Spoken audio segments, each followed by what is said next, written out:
মানুষ হঠাৎ করেই নীরব হয় না।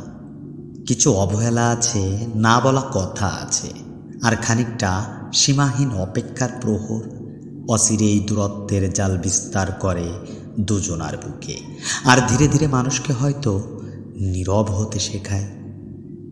যে মানুষটা একসময় বলতো, কিসের ভয় তোমার, আমি তো আছি, আজ সেই মানুষটাই কেবল নিজের সঙ্গেই কথা বলে, নিঃশব্দে ভেসে চলা হালহীন নৌকার জলে ভেসে ভেসে।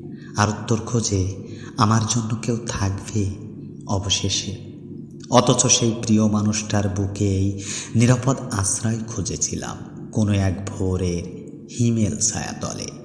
কেউ দেখেনি একটা হাসির আড়ালে কতটা ক্লান্তি লুকিয়ে আছে। কেউ বোঝে না ক্লান্ত মনের গহীন তলদেশে কত নির্ঘুম রাতের চাপা কান্না নীরবে ঝরে গেছে। অথচ এখনও অপেক্ষা করি চাতকের মতো, পথ চেয়ে বসে থাকি তার ফেরার অপেক্ষায়।